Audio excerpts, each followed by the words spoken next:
Thank you very much.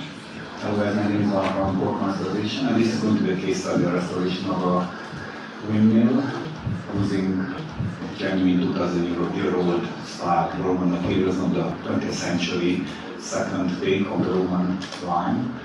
And windmill restoration retrofit. So, a few words about the building. It's a 200-year-old Great Tulip building in southwest Cardiff. It consists of a tower and the house.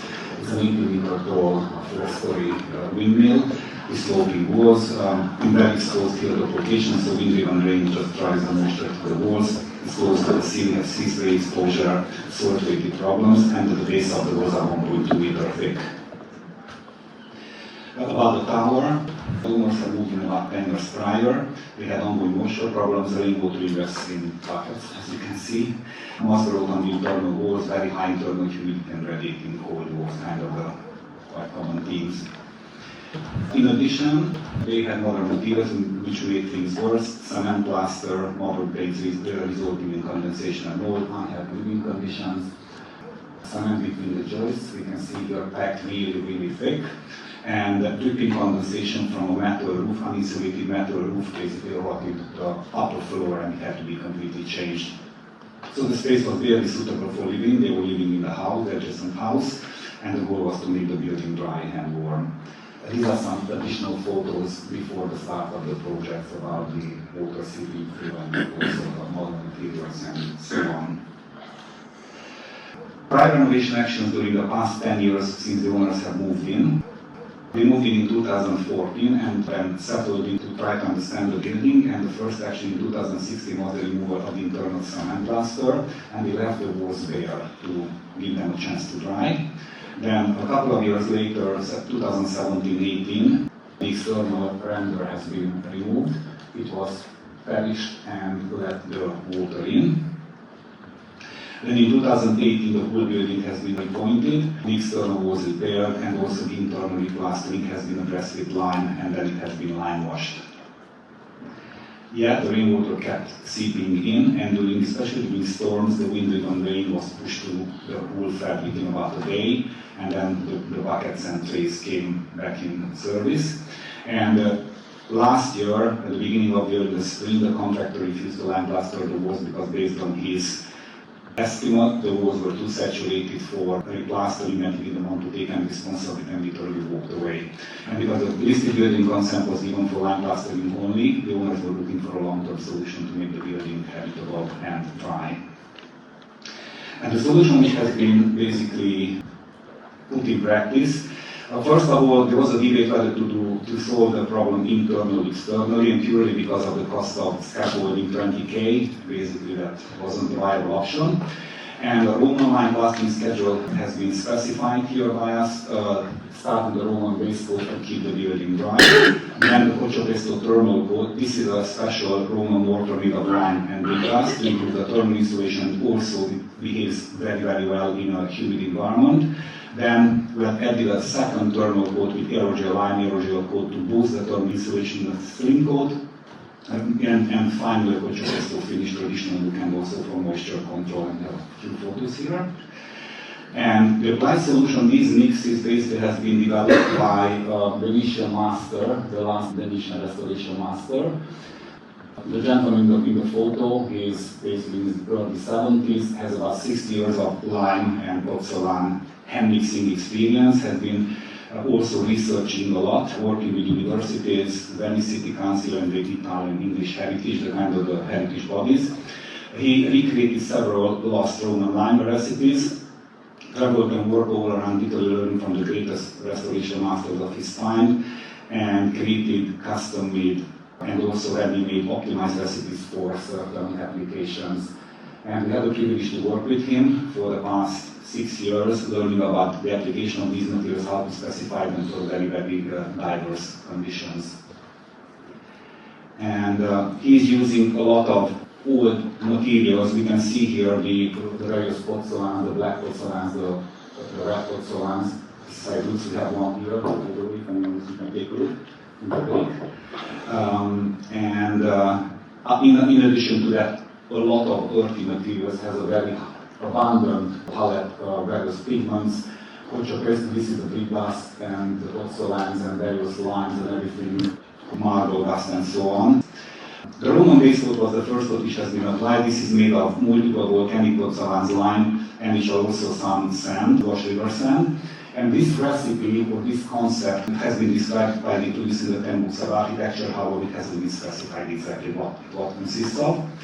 And this particular material is very interesting. It has a very fine pore structure, the vortex-style pore structure, myriads of small pores, very large evaporative surface, high vapor permeability, and when you apply on the wall, it basically allows the wall to suck out the moisture and dry the fabric from underneath. And because of the fine pore structure, it presents a substantial resistance to liquid water permeation, protecting the fabric and basically acts as a breathable filter. The pozzolans, what we saw, they are still mined from original Roman quarries near Roman Mount Vesuvius. And this particular material has a very wide range of application. It can be used for basements, as a plaster, as a render, for chimneys, for building or patching up walls, and so on. And it works really well in high exposure, high risk saturation waste environments. On the right hand side, you can see a photo which I have taken at the lab of the company. They have their headquarters near Venice, half an hour from Venice. This is a massive metal tray sitting with a real wall in seawater, like mimicking Venice conditions. That's the base coat what we are talking. It has this brown color because of the volcanic sands and ashes. You can see it here, this brown coat. And this wall has been sitting here for 22 years. They actually go to extreme length in testing the material, and you can see the salts crystallizing under the base coat on the face of the masonry, and the masonry basically stays intact. We have also done some research because I was interested kind of how it behaves, and this is just one of the tests measuring the breathability of this plaster. We have taken basically two identical heritage bricks, one with a rear line, one with this Roman base coat, filled with water, drip fabric with water from the top, and then sealed the top, put it on two custom-made scales with high precision, and was measuring the evaporation curve, how quickly the bricks are actually losing weight. And what was interesting, it lost weight at very similar rates. Here are some photos from the actual project. So we have removed all the cement from here and applied the Roman base coat in two coats, because it needs at least two coats here because it's very exposed location in various areas. And the second coat was a Cocciopesto second coat. Cocciopesto is a traditional Roman plaster. It's a mix of lime and low-temp burnt brick dust, often with small brick fragments. When we mix the lime with the brick dust and the brick fragments, it becomes an excellent hygrometric regulator. It tolerates very well high humidity without creating condensation. So it's excellent for internal moisture control for basement and in these sensitive areas. And traditionally, this type of material has been used in the Roman baths. And it has a very nice kind of antique pink color. And we can see that this is the base coat, the darker color, and this is the second Cocciopesto color. It has a very nice, pleasant color. In both events, you can see it all over the place in various shades, this kind of brick color plaster. Here are some photos of the actual project. It plays really well with the masonry board plaster, so it allows the timbers to breathe and it doesn't trap moisture, keeping the joist healthy. Kind of like this. And then, in order to also improve the thermal insulation of the plaster, though the Cocciopesto coat had perlite and it was a thermal plaster, it comes in a thermal version. We also applied a lime aerogel thermal plaster on top. Lime is lime, it actually has a lime binder. Aerogel is a quote-unquote foreign material, it's a modern material, it's not a traditional material. However, when you actually put it in a lime binder in a stabilized form, it's a very efficient thermal regulator. Aerogel itself, it has a very fine nanopore structure, which has very little heat loss, and you can see it keeps the flour from burning. And the thermal value, the declared thermal value is really good. Better than many modern insulation classed as a super-insulator, and you can achieve U values of 0.3 or 0.18 within a few centimeters. The sample I have here, I have a aerogel here, you can count, it's very light. And anyway, what I have here is, this is a 0.3 U value. We have a brick wall, we have the base coat, the Roman base coat, and here we have this about 40 millimeters of this plaster with the finish in the mesh, and this is a 0.3 breathable lime insulation system.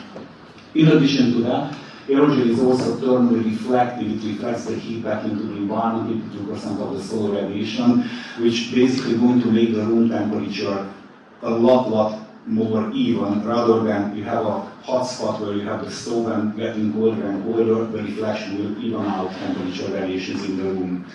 Here are some photos of this particular part of the wall texture and how it has been applied around windows and so on. And the final outcome of the building, the work was completed in October 2024. We had a very wet winter the past winter, and the building stayed completely dry and wore no leaks whatsoever. And now, about a year later, no dampness, relative humidity is good, and a healthy environment. And I got in touch with the owner of the building over the weekend and asked him, he sent me some of these photos historically because I didn't have them. And he also sent me a video, I'm going to 30 seconds, basically how the building is kind of drawn and everything, how the building looks like now. Hopefully it should start.